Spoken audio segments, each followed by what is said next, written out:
क्या हाल चाल है मेरे प्यारे बच्चों, आपका एक बार फिर से स्वागत है आपके ही अपने project Y online YouTube channel पर।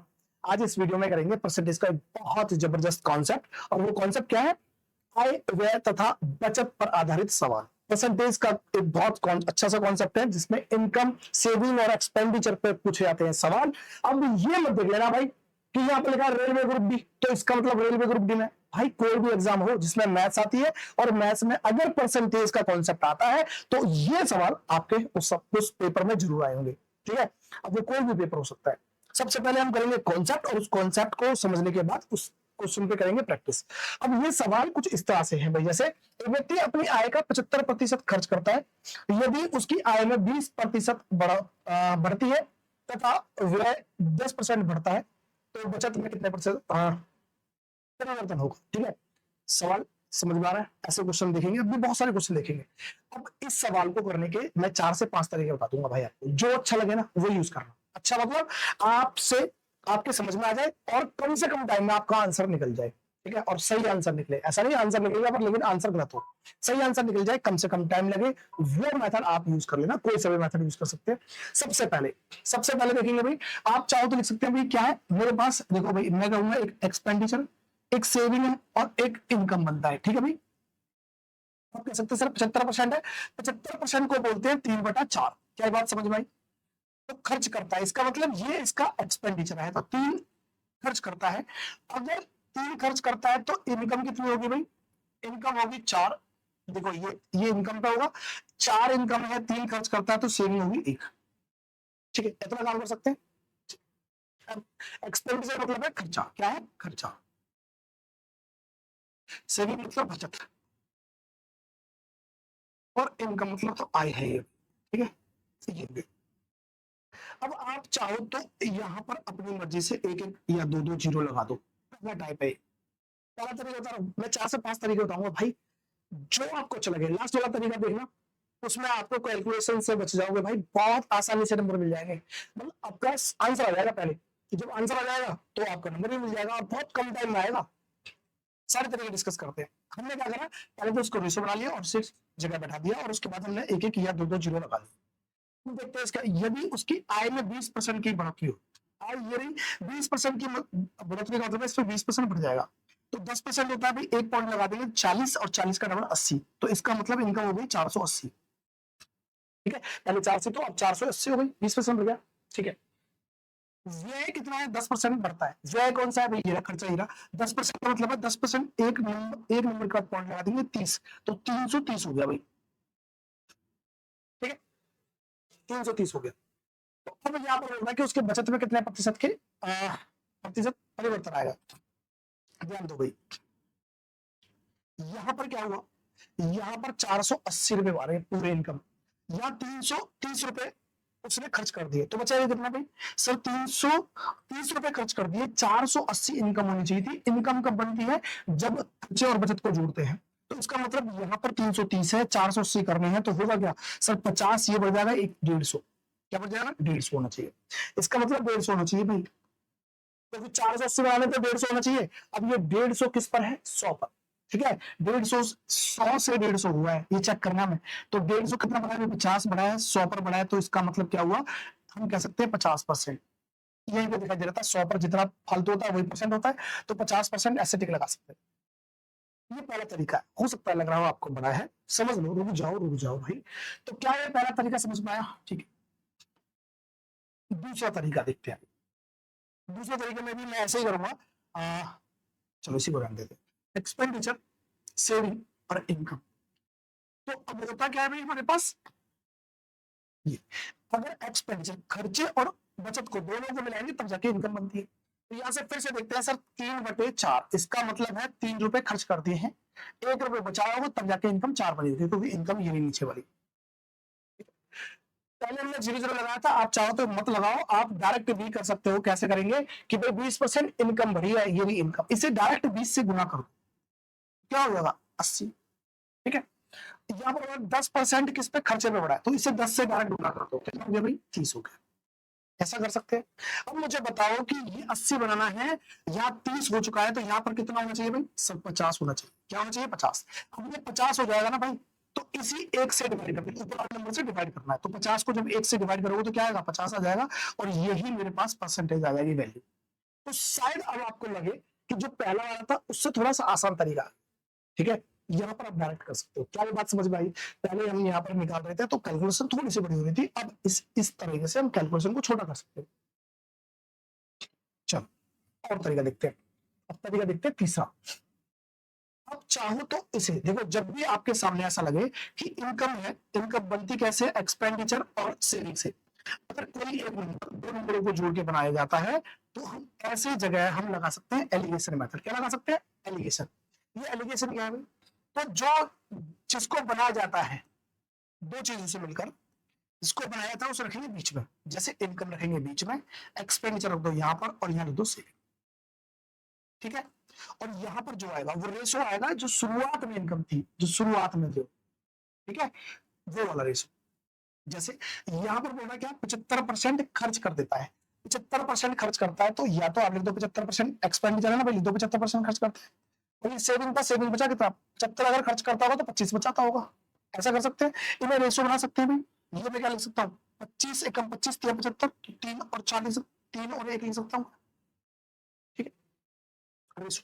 अच्छा, इतना काम करना है। अब देखो इनमें लिखना है क्या क्या जो जो हमारे पास है। बोल रहा है भाई हमारे पास इनकम में 20% भर, तो इनकम यहाँ थी 20% लिख दो यहाँ पर, ठीक। अगर बढ़ाए तो प्लस लिख दो, कोई दिक्कत नहीं। 10% यहाँ पर बढ़ाए, किसमें, व्यय में, तो एक्सपेंडिचर में 10% बढ़ाए, ये एक्सपेंडिचर उठाऊंगा और यहाँ पर 10% ये बढ़ा, ठीक है। चलो सेविंग का क्या है, सेविंग का पता नहीं, पता भी कुछ नहीं है, चलो ठीक है। सेविंग का हम देखते हैं भी क्या फर्क पड़ेगा। अच्छा, अब देखो भाई जो बड़ा दिखाई दे रहा है छोटे को घटा दो, जैसे 20 में से 10 घटेगा तो क्या बचेगा, 10%, हाँ कि ना। अब देखते हैं यहाँ पर रेशो एक की वैल्यू कितनी है, 10 है, एक की वैल्यू 10 है, तो यहाँ पर भी 3 की वैल्यू क्या आ जाएगी, 30 होना चाहिए, क्या होना चाहिए, 30% होना चाहिए, हाँ कि ना भाई। एक की वैल्यू 10% है तो 3 की वैल्यू 30% हो जाएगी, और इधर अगर ये कम था, इस 20 से ये कम था, तो इधर ये ज्यादा हो जाएगा, कितना ज्यादा हो जाएगा, ये 30, तो 30 में 20 जोड़ूंगा तो क्या हो जाएगा, 50% हो जाएगा। इस तरह से ये हमारा एलिगेशन मेथड से भी हो जाएगा, ये बात समझ में। तो ये टाइप थी आपकी तीसरी।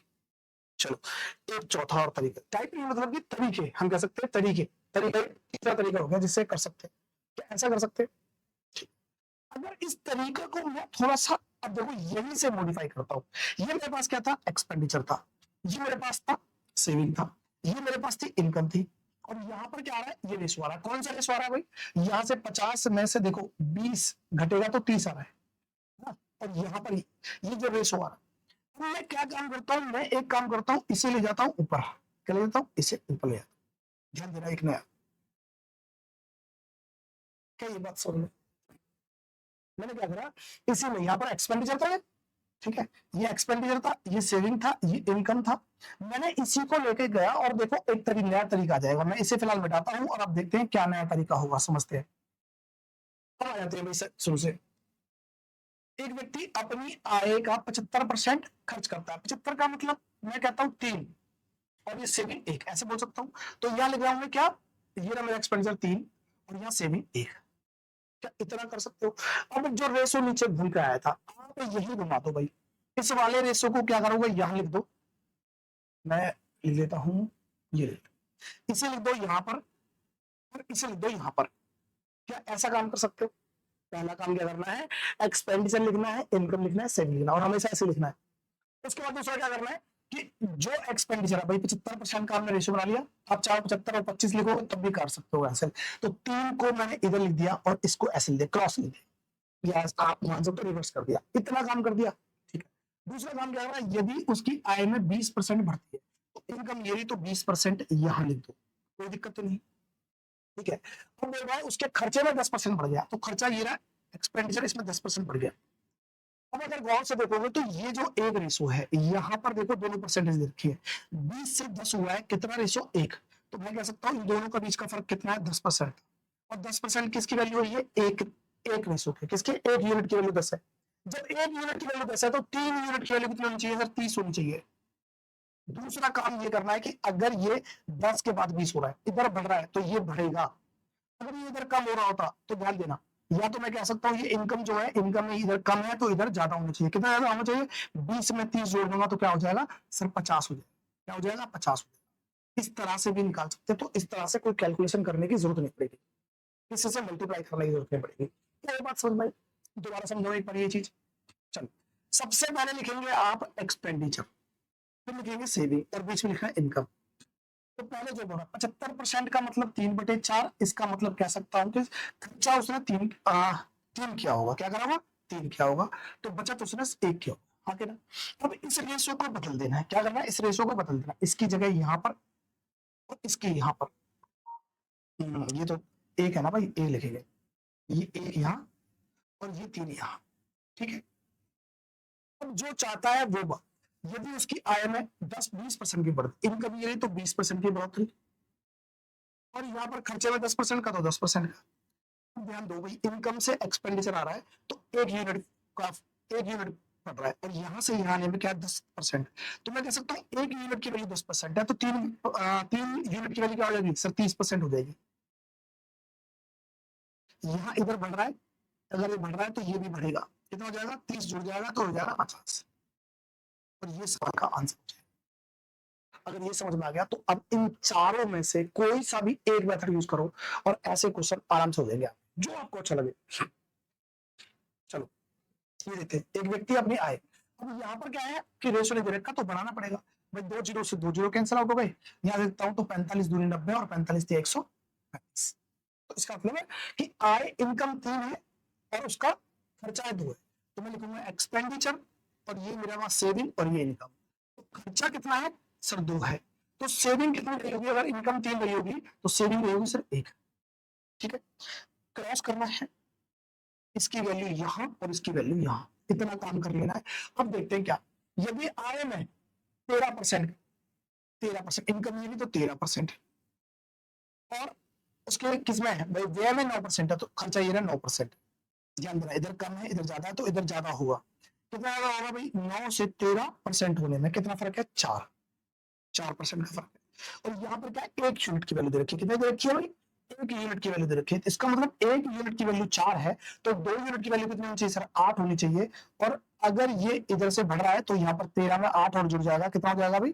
13 8 कितना होते हैं सर? 21 होते हैं, 21 होते हैं। और ये मेरा सवाल का आंसर हो जाएगा 21%। सही बात अभी समझ लो। आप इसे किसी तरह से कर सकते हैं, आप एलिगेशन मेथड से भी कर सकते हैं, आप रेशो बना के अभी जो हमने किया था वैसे भी कर सकते हैं, कोई फर्क नहीं आएगा। ठीक है, मैं इसी बात को ऐसे कर सकता था भाई, मेरे पास इनकम है, ये मेरे पास देखो एक्सपेंडिचर कितना है सर? 2 है। सेविंग मेरे पास 1 है। ठीक है, सेविंग मेरे पास ये है, और इन दोनों को मिलाकर क्या बनता है? इनकम बनता है। इनकम कितनी थी? ये 3 थी। तो अब ऐसे बोल सकते हैं कि भाई यदि उसकी आय में 13% की वृद्धि, 13% इनकम, यदि तो 13 से गुना कर दूंगा तो 13 या 39। ठीक है, और उसके खर्चे में 9%, तो इसका मतलब खर्चा ये रहा, तो 9 से गुना कर दूंगा तो क्या जाएगा? 9 दूनी 18%। अब मुझे बताओ कि ये 39% करना है, मेरे पास ये 18 हो चुका है, तो कितना और करूं कि 39 बन जाए? तो सर 21। ठीक है, 21 को मैं इससे एक बार डिवाइड करूंगा तो क्या जाएगा? 1 से डिवाइड करूंगा तो कोई फर्क नहीं पड़ेगा, 21%। तो ऐसे भी कर सकता हूं, आपकी मर्जी है, आप कोई सा मेथड यूज करो। क्या बात समझ में आ गई? चल अगला क्वेश्चन देखते हैं, यहाँ पर भी देखते हैं। यहाँ पर करेंगे तो भाई मैं 0 से 0 काट देता हूँ, फिर मैं काटता हूँ 5 एकम 5 और 5 एकम 5 और 5 चौके 20, फिर 5 एकम 5 5 सत्ते 35 और 5 एकम 5 किससे काटे भाई? मैं काट देता हूँ 3 से, 3 तिया 9 और 3 अट्ठे 24 और 3 पंजे 15 और 3 सत्ते 21। फिर काटते हैं से काट दो भाई। अच्छा, 19 दूनी 38 और 19 तिया 57। यहाँ पर 3 और 2 का रेशो आ गया। तो यहाँ पर इनकम थी ये 3, हमारे पास एक्सपेंडिचर कितना है? 2 है। लो भाई, एक्सपेंडिचर कितना है? 2 है। और सेविंग कितनी हो जाएगी भाई? सेविंग, क्योंकि इनकम 3 थी तो सेविंग 1 हो जाएगी। इनकम की बात करता हूं यहाँ पर, तो मुझे क्या करना है? इसको इधर लिखना है और इसको इधर लिखना है। लिख लिया भाई, मैंने लिखा सर यहाँ 2 लिख दो और यहाँ 1 लिख दो। क्या ये बात कर सकते? दूसरा, यदि इसके आय में 19% इनकम ये रही तो 19% की वृद्धि हो रही है, और उसके खर्चे में 13% की, तो खर्चे में 13% की। तो देखते हैं दोनों का बीच का फर्क। क्यों इन दोनों का फर्क कर रहे हैं? क्योंकि हमारे पास यूनिट है। अगर ये यहाँ होता, मान लेते अगर बोलता सेविंग में फर्क पड़ता तो यहाँ होता, तो इन दोनों के परसेंट का फर्क, इन दोनों यूनिट का बीच का फर्क कितना है? 6%। मैं कह सकता हूँ सर 1 यूनिट की वैल्यू 6 है तो 2 यूनिट की वैल्यू होनी चाहिए सर 12। अगर 12 होगी तो इधर कम है, फिर बढ़ रहा है तो और बढ़ेगा, तो 12 19 में जुड़ जाएगा तो क्या हो जाएगा सर 31% हो जाएगा पे, है ना, 31% हो जाएगा। क्या हो जाएगा 31%। तो ये 12 जुड़ जाएगा तो 31% हो जाएगा। आंसर ये रहा मेरे पास। ठीक, चलो अब रिसु अपनी आय का x% बचाती है। अब इस बार x% बचा रही है, चलो कोई दिक्कत नहीं। यदि उसकी आय में 26% की, मैं लिखता हूँ एक्सपेंडिचर है, मेरे पास सेविंग है और ये इनकम है, तो पहला नहीं दे रखा भाई, ये नहीं दे रखा, चलो छोड़ते अभी रखते हैं, कोई दिक्कत नहीं है। अब बोल रहा है कि उसकी आय में 26%, तो इनकम ये 26% बढ़ोतरी कर रही है, वृद्धि करता है, कोई दिक्कत नहीं है। अब व्यय में 20% करता है, तो ये रहा मेरा एक्सपेंडिचर, इसमें 20% की वृद्धि करता है, और उसकी बचत में 50%। ध्यान देना, यहां देखता हूं तो यहाँ कितना है भाई 6%, इन दोनों के बीच का फर्क, और यहां देखता हूं तो इन दोनों का फर्क कितना है सर 24% का। रेशो बनाएंगे तो 6 कम 6 और 6 चौक 24। ठीक है, अब ये रेशो आया कैसे था, ये एक्चुअली में यहाँ का था और यहां से किसका आया था, ये इसका आया होगा और ये इसका आया होगा। आगे ना कि अगर मैं ये 6% दिखता तो यहाँ 6% बन सकता था, मैं अगर नहीं बनाता रेशो, और यहाँ 24% था, ये आया कैसे होगा, या मैं कहूं कि इस रेशो को बनाकर ही लिख दूं सीधा कि ये यहाँ पर 1 था, ये वाला 1 था और ये 4 था। ये आया कैसे होगा सर, ये 4 यहाँ रहा होगा और ये 1 कैसा आया होगा सर, यहाँ का होगा। क्या ये बात समझ में आ रही है, क्या ये बात समझ में आ रही है। तो इसका मतलब खर्चा 4 रुपए और बचत है 1 रुपए, तो इनकम कितनी होगी सर, सर ये हमारे पास क्या है, बचत है 1 रुपए और खर्चा 4 रुपए, दोनों मिलाकर इनकम बनती है 5 रुपए। और हमें क्या पूछा है, तो उसकी बचत क्या लिखा है, एक्स का मान निकालो।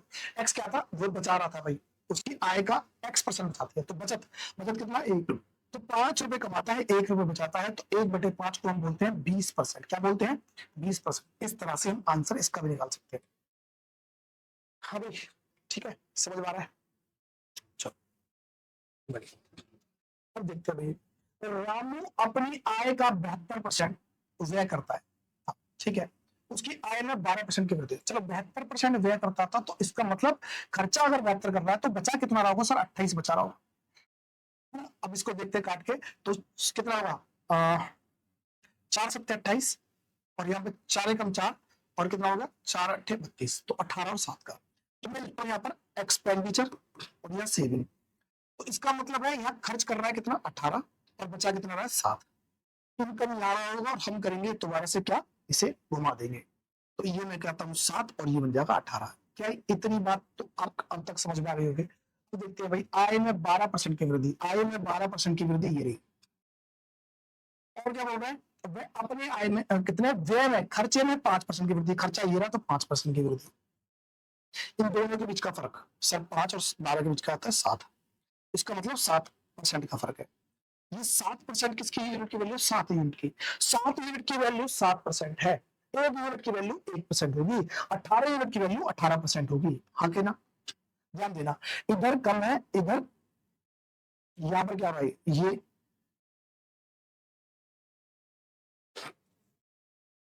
चलो, तो यहां पर कम, यहां बढ़ रहा है, अब यहाँ बढ़ रहा है तो ये 18 और जुड़ जाएगा, तो 18 जुड़ जाएगा कितना जाएगा, इसमें भी 18 12 जुड़ जाएगा तो इस हो जाएगा 30, कितना हो जाएगा 30%, इसका मतलब 30।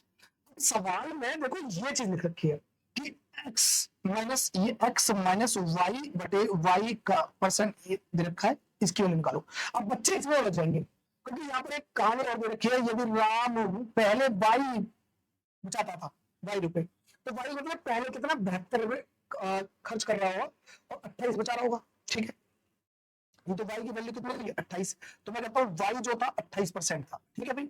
और बाद में हो रहा है कि वो वेतन में अब क्या हो रहा है कि वेतन वृद्धि के बाद अब वह एक्स की बचत करता है, तो अब कितना हो रहा है भाई, इस हिसाब से 30%, तो अब 30% एक्स की वैल्यू 30%। तो अब ऐसे करेंगे तो अब इस हिसाब से देखो होगा क्या, यहां पर सॉल्व करेंगे कुछ और आंसर आ जाएगा, लेकिन ऐसा क्यों हुआ है समझ लेना। ये जो 30% है ना भाई, ये 30% ऐसा नहीं है कि अब 30% हो गई है उसकी बचत, इसका मतलब ये कतई नहीं है कि ये पहले जैसे यहां पर था, शुरुआत में कितनी थी भाई बचत 28% थी, क्योंकि खर्चा अगर 72% कर रहा है तो 28%। पहले अगर मैं बोलता हूं कि चलो वाई की वैल्यू 28% थी और एक्स की 30 आ गई, तो अगर यहाँ पर करता हूं तो x में से y जाएगा तो 30 में से 28 जाएगा 2 और नीचे y है तो ये 28 काटूंगा तो इसकी वैल्यू क्या निकलेगी और इसका परसेंटेज कुछ और निकलेगा, यहाँ पर कोई होगा नहीं क्योंकि वो होता ही नहीं है। ये जो हमें वैल्यू रखी ना, ये आंसर एक्चुअली में इसी का निकलता है, इसी चीज का। अब समझो कैसे, जो शुरुआत में जो 28% बचत थी अब कितनी हो गई है 30%। तो ऐसा नहीं है कि पहले 28 थी अब 30 हो गई है, मतलब बनता है कि ये 30% इस 28 में बढ़ी है, तो 28 का 30% निकालेंगे तो अब जो होगी वैल्यू वो परसेंटेज में चेंज होगा। तो ये 28 पे 30% निकालेंगे तब, और यहां पर ये जो निकली है वो यही वैल्यू बराबर है। क्या बात समझ आई? तो अभी जो पहले था तो इसका मतलब ये 28% है, 30% इस 28% पे बढ़ने के बाद होगा ये। अगर मैं यहाँ पर देखूं दूसरा क्वेश्चन, तो यहाँ पर भी वैसे ही समझाना पड़ेगा। जितने भी ये हुए थे सब सारे आंसर आ रखे ना, उनका मतलब यही था कि अगर ये 31% हुआ है तो 31% का मतलब ये नहीं है कि अब 31% हो गई है, जो पहले बचत रही होगी, जो भी बचत रही होगी उस पर 31% बढ़ेगी, ये है इसका मतलब। तो इसका मतलब ये जो वैल्यू थी इसी का आंसर निकला है 30, तो आंसर इसका 30 ही होगा। ये कहीं ऐसे निकालकर 1/14 कर दो, बिल्कुल भाई। यहाँ देखो, रमन की आय 45,000 है, वह अपनी आय का से 12.5% की बचत करता है। अच्छा, 12.5 को बोलते हैं हम 1/8, इसका मतलब बचत करता है, एक इनकम थी 8। मैं लिखता हूँ यहाँ पर भाई, ये मेरे पास एक्सपेंडिचर, ये मेरे पास सेविंग, सेविंग बचा रहा है 1, तो इसका मतलब उसकी इनकम 8 रही होगी तो 1 बचाया होगा तो 7 खर्च कर दिया होगा। इनकम ये नहीं भाई, मैं क्या करता हूँ इसे घुमा देता हूँ, इसकी वैल्यू यहां लिख देता हूँ और इसकी वैल्यू यहां लिख देता हूँ, कोई दिक्कत? चलो अब देखते हैं भाई। तो अब वो क्या बोल रहे हैं, यदि उसकी आय में 18%, इनकम ये नहीं भाई 18%, ठीक है 18% ये नहीं, और वो होगा कि उसके व्यय में 20%, तो ये रहा व्यय और इसमें 20%, इन दोनों के बीच में कितना है सब 2% की वैल्यू। एक यूनिट की वैल्यू 2% है, एक यूनिट की वैल्यू, तो 7 यूनिट की वैल्यू होगी 14, क्या होगी 14।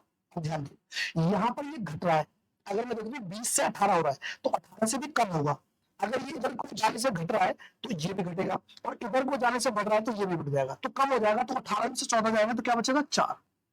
तो अगर पिछला वाला सवाल समझ में आया कि ये जो 4%, ऐसा नहीं है कि पहले वो क्या थी 12% थी अब 4% हो गई, नहीं 12.5% जो थी ना बचत उस पर 4% बढ़ाई, ये 4% की वैल्यू। तो अगर उस पर 4% की वैल्यू है तो आप बोल रहे हैं कि रकम बताओ कि उसकी बचत में कितने रुपए में दे रखा है, तो उसकी बचत थी पहले 12.5%, उस पर हम लिख दिए कितना 4% बढ़ाए, तो उसका 4% का मतलब क्या होता है भाई 1/25, तो इसका मतलब 1/25 कर दूंगा और देखूंगा तो कितना हो जाएगा 12.5 का 2 बार में कट जाएगा, तो 1/2, 1/2%, 1/2% क्योंकि 12.5 था, तो 1/2%, इसका मतलब जो पैसे बचे होंगे ना वो 1/2% बचा होगा, 1/2 का मतलब है आधा परसेंट, आधा परसेंट बढ़ा होगा, आधा परसेंट बढ़ा होगा, तो आधा परसेंट किसका 45,000 रुपए।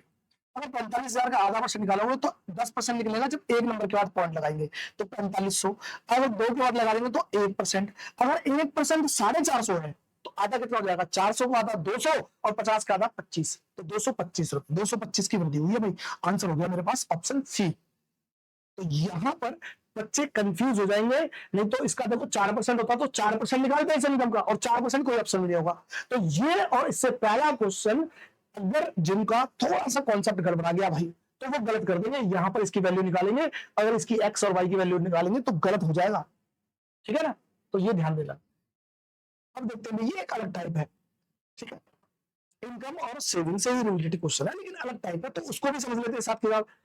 अब यहाँ पर क्या क्वेश्चन है, देखो भाई इस तरह से अगर सॉल्व करेंगे तो यहाँ पर क्या होगा कि रेशियो जो बन जाएगी ना। अच्छा पहले तो देखिए यहाँ पर क्या है, मैंने examination B score 20% more marks than A, और यहाँ पर एक परीक्षा में ये जो है ना बी में, यहाँ पर ए द्वारा यहाँ पर ए गायब है तो ए लिख देना भाई, हिंदी वाले पढ़ेंगे तो समझ में आए। तो इसका मतलब बी ने ए द्वारा प्राप्त अंक से 20% अधिक अंक प्राप्त करें, तो इसको अगर ऐसे बनाएंगे तो आपको बनानी पड़ेगी इक्वेशन रेशो की। तो मैं इसे तरीका बताता हूं आपको, डायरेक्ट करने का तरीका। क्या डायरेक्ट करने का तरीका, कभी ऐसे दिखाई दे तो आप पीछे से आओ उल्टे तरफ से, क्या करना है उल्टे तरफ से, जैसे कि जैसे उल्टा कहां पर खत्म हो रहा है, यहाँ पर ये यहां से चालू करो।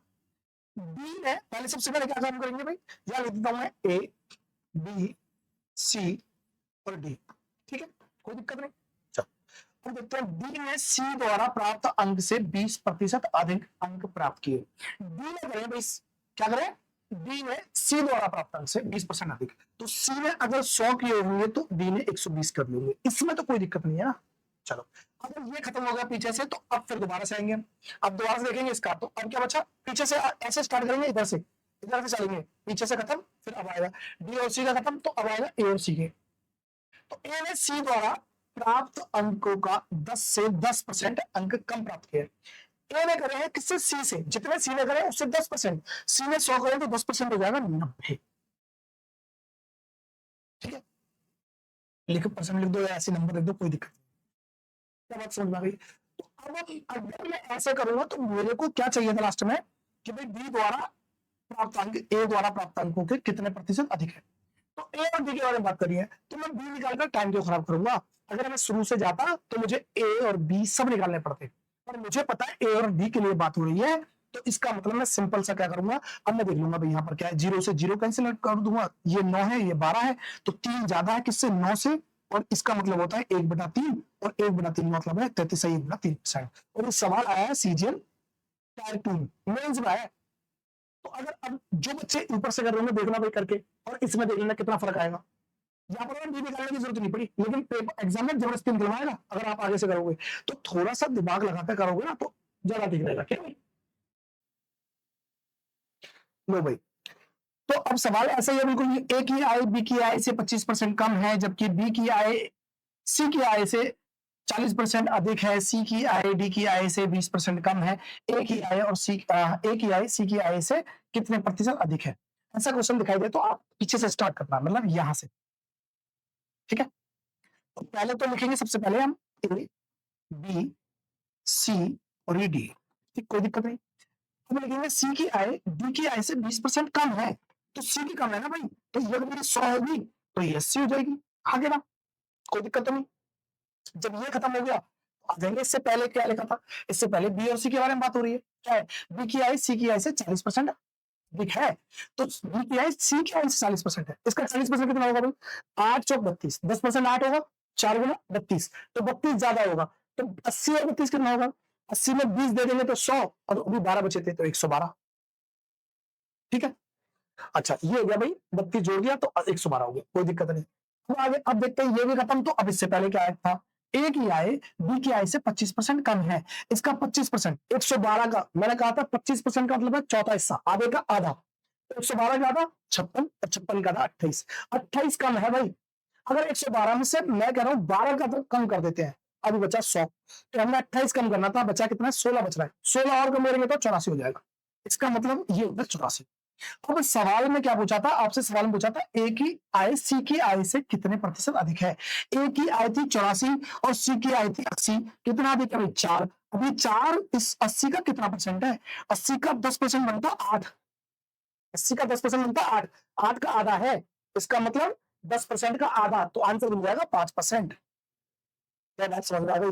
अगर इसे तरीके ऐसे करोगे ना भाई ऊपर से, तो आपको ऐसे करनी पड़ेगी, ratio A is to B, फिर आपको बनानी पड़ेगी ऐसे, यहाँ पर कुछ लिखेंगे, फिर आपको बी और सी, फिर ऐसे, तो कंबाइंड रेशो बनानी पड़ेगी, और कंबाइंड रेशो बनाओगे तो फिर थोड़ी सी कैलकुलेशन बढ़ जाएगी आपके लिए, तो कोशिश करो सिंगल लाइन में अगर आपको आंसर मिल जाए तो वही काम करो ना भाई। ठीक है, तो देखते हैं भाई ए तथा बी, अब देखो ये किसी एग्जाम में पूछा है, अब क्वेश्चन और बहुत अच्छा क्वेश्चन है, एग्जाम में पूछा है, एग्जामिनर की सोच देखना क्या है। मैं ऐसे करा सिखाऊंगा, फिर बताऊंगा एग्जाम में कि किस तरह से, ये सिर्फ 1 सेकंड का क्वेश्चन था, सिर्फ 1 सेकंड का, कैसे समझते हैं। पहले तो करता भी ए तथा बी की कुल आय है 1500, ठीक है, ए ने अपनी आय का 90% खर्च करा, आय का 90%, तथा बी ने अपनी आय का 80% खर्च किया, ए ने 90% कर दिया और बी ने 80% खर्च कर दिया, उनकी बचत का अनुपात दे रखा है, क्या है, 3 और 4। मैं कहता हूं ये बचत का अनुपात था, आपका पास खर्च दे रखा है, तो मैं कह रहा हूं अगर जिसने 90% खर्च कर दिया तो बचा कितना होगा, 80%, 10%, ठीक है, तो एक आध 10% मैंने लिख दिया भाई, सही है।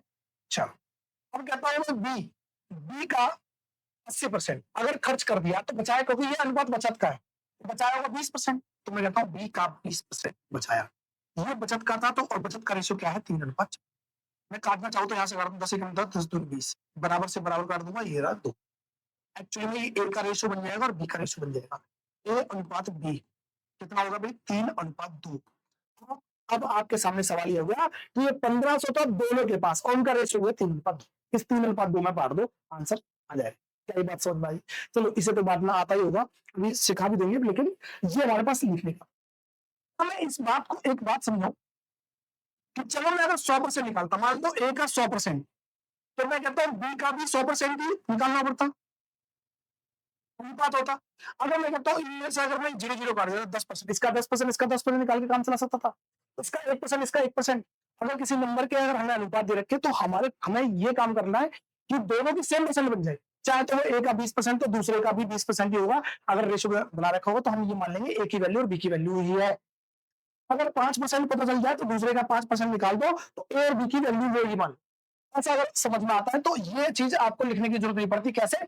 देखो, ए की 90%, ए का 90% खर्च करता है तो 10% बचाता होगा और उसकी वैल्यू का देखिए 3, तो इसका मतलब ए का 10% वैल्यू 3 है। ठीक है।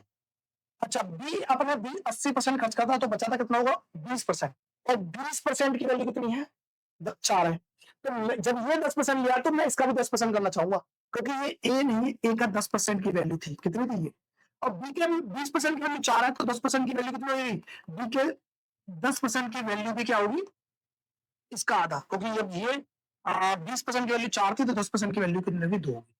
ये दोनों ही 10-10% थे तो इनसे कोई फर्क नहीं पड़ेगा, मैं यहाँ काट दूंगा, तो ए की वैल्यू और बी की वैल्यू थी। ऐसा ही कर सकते थे, सिंपल सा, कि अगर ए ने 90% खर्च करा था, 10% बचाया, 10% ये रहा। बी ने अगर 20% खर्च करा तो 80% खर्च करा तो 20% बचाया होगा, 20% की वैल्यू 4 है, क्योंकि 10% की लेनी है तो 2 हो जाएगी। तो इसका मतलब ए की वैल्यू 3 और बी की वैल्यू 2, इस रेशो में बांटना है। अब तो आराम से बांट सकते हैं, 3 और 2 5, 5 से काटूंगा तो 5 दिया 15, 300, और 300 से गुणा कर दूंगा 900 ये रहा, और 600 ये रहा। ऐसा मान सकते हैं इस पे 3 गड्डियां थी, इस पे 2 गड्डियां थी, कुल मिलाकर 5 गड्डियां थी, और 5 गड्डियों में 1500 थे। एक गड्ढे में कितने होने चाहिए? 300 होने चाहिए सर। 3 गड्ढियों में 900, इसके 200। ये ऐसे निकाल सकते हैं दोनों तरीके से। एक ही चीज थी जो समझाया था, लेकिन मैंने कहा था कि ये सवाल 1 सेकंड का था। अगर देखते तो बोले सर इस तरीके से करेंगे तब भी आपको कई सेकंड लग जाएंगे, लेकिन सवाल पढ़ने के बाद 1 से 2 सेकंड का था। कैसे था? यहाँ पर लिखा था भाई ए और बी की कुल आय तो 1500 है। कितनी थी? 1500 है। अब एक बात बताओ, 9 6 1500 होते हैं, 9 और 6 1500 होते हैं, 7 और 5 1200 होते हैं, 7 और 6 1300 होते हैं, और 300 और 400 700 होते हैं। किसी में भी ये पूरा आंकड़ा नहीं बन रहा। क्या नहीं रहा? पूरा आंकड़ा नहीं बन रहा। आपको तो इनकम तो पूरी चाहिए ना भाई, 1500 चाहिए तो ऑप्शन ए ही था। ये कोई भी आंसर नहीं पॉसिबल था। एग्जामिनर कभी कभी ऐसा दे देता है और हम क्या करते हैं, ऑप्शनों को बिना चेक करे हुए सॉल्व में लग जाते हैं भाई, सॉल्व करने में। और सॉल्व करते हैं तो लास्ट में सॉल्व करने में थोड़ा सा टाइम तो लगेगा ही ना। और यहाँ पर देख, अगर इसलिए कहता हूँ कि जब भी सवाल देखो तो ऑप्शन को जरूर देखो, क्या काम कर रहे हैं ऑप्शन आपके लिए। ठीक है, तो उम्मीद करता हूँ आपको चीजें समझ में आएंगी। मैंने 3-4 तरीके बताए, उन तरीकों में जो भी आपको बेस्ट लगे। मैंने हो सकता है मैंने किसी और तरीके से कराया, आपको लगता है कि उसमें से कोई और बेस्ट तरीका हो सकता है जिसमें आप कंफर्टेबल हो, आप जल्दी से निकाल पाते हो, आप वो यूज कर लेना। कुल मिलाकर आपसे सवाल होने चाहिए, एग्जाम के क्वेश्चन होने चाहिए और कम टाइम होना चाहिए। ठीक है, तो मिलते हैं नेक्स्ट वीडियो में, तब तक के लिए धन्यवाद।